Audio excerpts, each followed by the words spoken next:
Okay, here we go. This is a word problem. Let's go through it and see if we can figure out what they're asking us to do. So it says, to cut a lawn, Alan charges a fee of $15 for equipment, $8.50 per hour spent cutting a lawn. Okay, let's go ahead and write out, we got $8.50, so we've got $8.50, don't forget the decimal, $8.50 per hour, and an additional plus $15. And that is for Alan, so we have an A for him. For Taylor, he charges $12 for equipment, so I'll say plus 12, and $9.25 per hour. Okay, so he charges more per hour, but less for the setup fee. Okay, if X represents the number of hours spent cutting the lawn, what are all the values of X for which Taylor's total charge is greater? Okay, so we're looking for something that's greater. Go ahead and highlight that.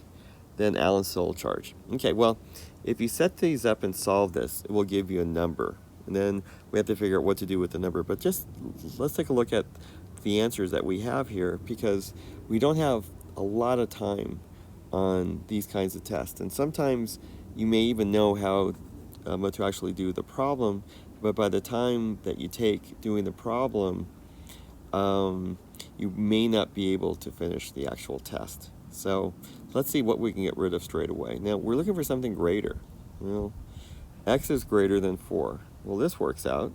Okay, greater. Let's see if we have any others. Well, looks like B and C, my red pen out here.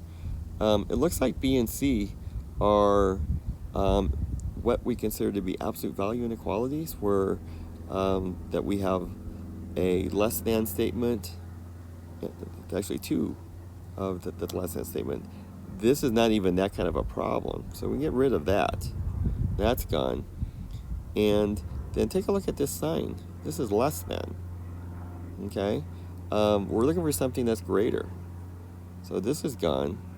Okay, without even doing the problem, the answer is going to be A. Okay, now we can go ahead and do this, but I bet you when we solve this by making them equal and solve it, it's going to equal 4.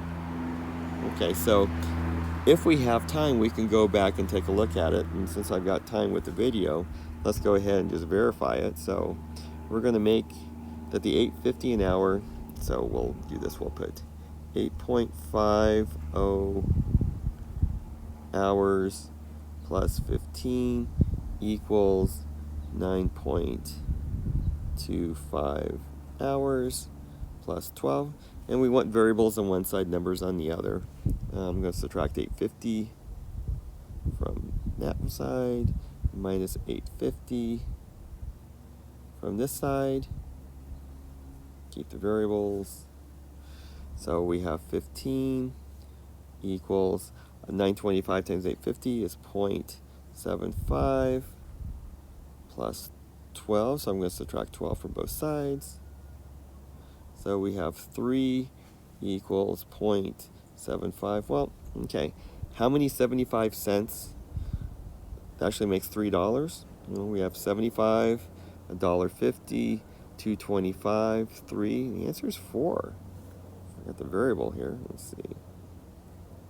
So this is H. This is H. So if we divide this by 0.75 by 0.75, so 3 into 0.75 is going to be 4. And lo and behold, that's what it is anyway. But we didn't even have to do all of that math just by reading what they're asking us in the question. In this case, it's greater. This is the only sign that was greater. So read these questions thoroughly, see what you can figure out, and get rid of it, of what you know isn't supposed to be.